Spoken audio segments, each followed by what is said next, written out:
Want to be super rich? You'll need to have these 8 traits. Who doesn't want to be super rich?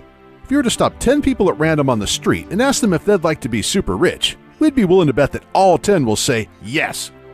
The fact is that being super rich could be really fun. If you don't believe us, just check out the mansions that some celebrities are selling, or the fact that Steve Ballmer can pay $2 billion for a basketball team. For further proof, there's the yacht owned by David Geffen with its 5 floors, 82 rooms, and a basketball court. Of course, most of these people did not become super rich overnight. They worked long, hard hours, and they had these 7 traits. 1. An entrepreneurial spirit. There's an old saying that you can't get rich on someone else's paycheck, and this is basically true. Most of the super wealthy got that way by going into business for themselves. There are plenty of doctors, lawyers, and corporate executives who are in the group of $5 million plus, but those who start their own businesses tend to end up being worth even more. 2. Always on the clock. People who have built successful businesses tend to view the 40-hour work week as a sort of part-time schedule. They typically work 60 to 80-hour work weeks, and working vacations are usually the norm. 3. Very high energy. If you don't have a high energy level, it's unlikely that you will ever become super rich. Most very wealthy individuals have a ton of energy, don't require much sleep, and generally have upbeat attitudes. 4. Visionaries. Most of the super rich are visionaries. These are what are called force of nature people. They have the ability to look at situations and see possible futures. Once they spot a possibility, they also have an incredible ability to focus their energy and efforts on it. 5. A high level of confidence. One psychologist says that most of his super rich clients got their wealth by possessing an expansive, healthy grandiosity. This means they have a sense that they can do anything. These people are also open to creative ways to achieve their goals. They have a great deal of confidence in themselves and others and totally believe that the world will accommodate their business ideas. Also, some of the very wealthiest have what's called a narcissistic personality disorder. In other words, they think they're very special, require a lot of admiration, have a high sense of entitlement, and don't have much empathy for others. 6. Discriminating. Many of the super rich understand that they are not the smartest person in the room on every possible issue. However, they know to surround themselves with people who are and who will help them realize their vision. Here's an interesting fact. Those who do best are those that move past sole proprietorships and partner with others to expand their companies. 7. Modest. Despite what you might see in movies or on television, most multimillionaires actually live very modestly. Some of the very richest have chosen not to increase their lifestyles in lockstep with their growing wealth.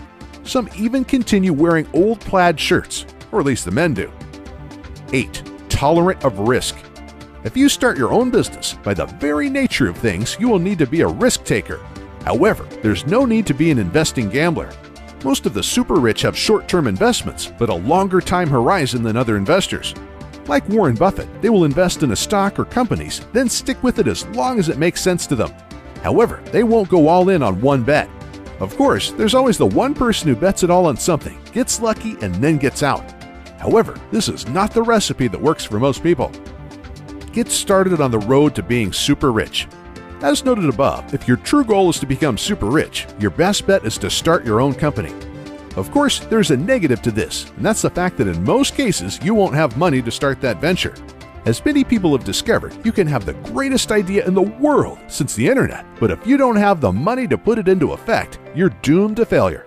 The good news is that there is now a way to raise money to fund your amazing idea. It's called crowdfunding. What is crowdfunding? This is where you collect money from backers, that's the crowd, to fund your initiative. This is usually done on an internet platform. Your initiative could be anything from a nonprofit to fund schools, or emergency funds for an ill person to creating and selling a new product. It could even be for financing your startup company.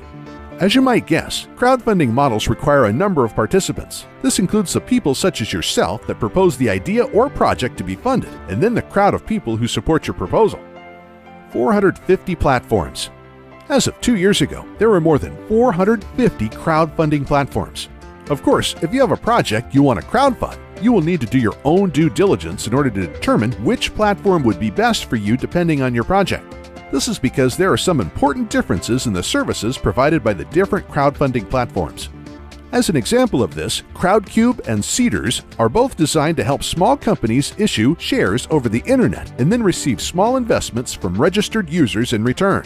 However, there is even a difference between these two, as Crowdcube is meant for users to invest small amounts and then acquire shares directly in startup companies.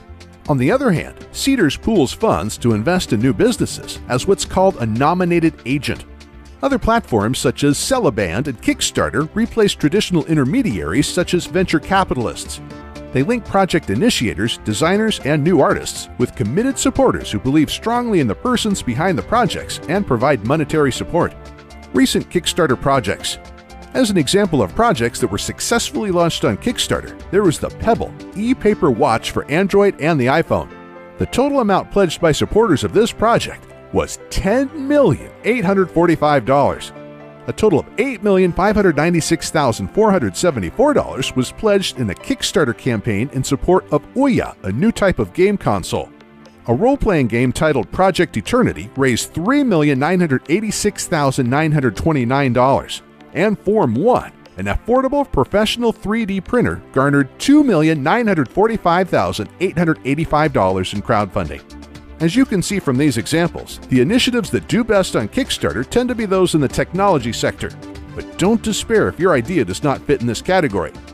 The movie Gosnell was crowdfunded on the platform Indiegogo, as was Canary Home Security and the health scanner Scanadu Scout. The movie Road Hard was crowdfunded on the platform Fund Anything, and the Tesla Museum found its crowdfunds on Indiegogo. But the net of this is if you have a brilliant idea and the ability to sell it to others, you could get crowdfunding, turn your dream into a reality, and be well on your way towards becoming super rich.